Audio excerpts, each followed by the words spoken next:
Exode chapitre 9. L'Éternel dit à Moïse, va vers Pharaon, et tu lui diras, ainsi parle l'Éternel, le Dieu des Hébreux, laisse aller mon peuple, afin qu'il me serve. Si tu refuses de le laisser aller, et si tu le retiens encore. Voici, la main de l'Éternel sera sur tes troupeaux qui sont dans les champs, sur les chevaux, sur les ânes, sur les chameaux, sur les bœufs et sur les brebis, il y aura une mortalité très grande. L'Éternel distinguera entre les troupeaux d'Israël et les troupeaux des Égyptiens, et il ne périra rien de tout ce qui est aux enfants d'Israël. L'Éternel fixa le temps, et dit, demain, l'Éternel fera cela dans le pays. Et l'Éternel fit ainsi, dès le lendemain. Tous les troupeaux des Égyptiens périrent, et il ne périt pas une bête des troupeaux des enfants d'Israël. Pharaon s'informa de ce qui était arrivé, et voici, pas une bête des troupeaux d'Israël n'avait péri. Mais le cœur de Pharaon s'endurcit, et il ne laissa point aller le peuple. L'Éternel dit à Moïse et à Aaron, remplissez vos mains de cendre de fournaise, et que Moïse la jette vers le ciel, sous les yeux de Pharaon. Elle deviendra une poussière qui couvrira tout le pays d'Égypte, et elle produira, dans tout le pays d'Égypte, sur les hommes et sur les animaux, des ulcères formés par une éruption de pustules. Ils prirent de la cendre de fournaise, et se présentèrent devant Pharaon.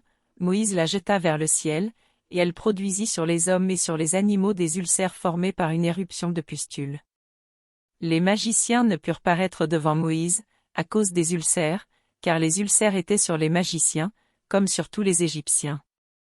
L'Éternel endurcit le cœur de Pharaon, et Pharaon n'écouta point Moïse et Aaron, selon ce que l'Éternel avait dit à Moïse.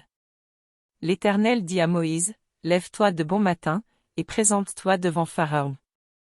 Tu lui diras, ainsi parle l'Éternel, le Dieu des Hébreux, laisse aller mon peuple, afin qu'il me serve.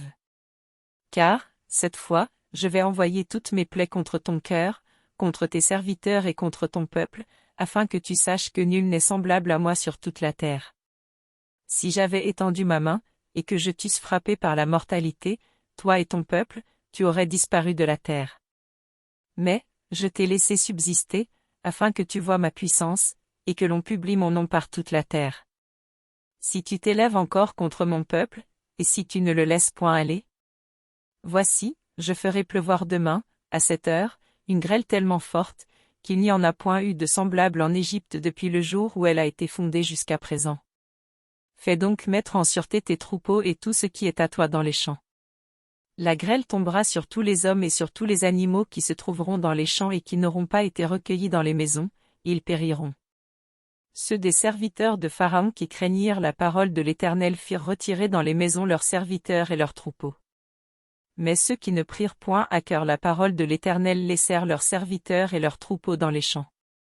L'Éternel dit à Moïse, étends ta main vers le ciel, et qu'il tombe de la grêle dans tout le pays d'Égypte sur les hommes, sur les animaux, et sur toutes les herbes des champs, dans le pays d'Égypte. Moïse étendit sa verge vers le ciel, et l'Éternel envoya des tonnerres et de la grêle, et le feu se promenait sur la terre. L'Éternel fit pleuvoir de la grêle sur le pays d'Égypte. Il tomba de la grêle, et le feu se mêlait avec la grêle, elle était tellement forte qu'il n'y en avait point eu de semblable dans tout le pays d'Égypte depuis qu'il existe comme nation.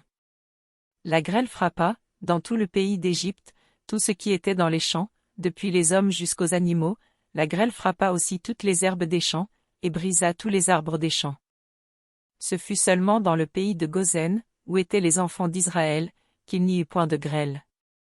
Pharaon fit appeler Moïse et Aaron, et leur dit, cette fois, j'ai péché, c'est l'Éternel qui est le juste, et moi et mon peuple nous sommes les coupables. Priez l'Éternel, pour qu'il n'y ait plus de tonnerre ni de grêle, et je vous laisserai aller, et l'on ne vous retiendra plus. Moïse lui dit, quand je sortirai de la ville, je lèverai mes mains vers l'Éternel, les tonnerres cesseront et il n'y aura plus de grêle, afin que tu saches que la terre est à l'Éternel. Mais je sais que toi et tes serviteurs, vous ne craindrez pas encore l'Éternel Dieu.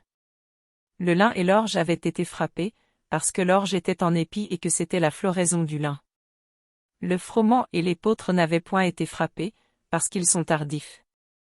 Moïse sortit de chez Pharaon, pour aller hors de la ville, il leva ses mains vers l'Éternel, les tonnerres et la grêle cessèrent, et la pluie ne tomba plus sur la terre. Pharaon, voyant que la pluie, la grêle et les tonnerres avaient cessé, continua de pécher, et il endurcit son cœur, lui et ses serviteurs.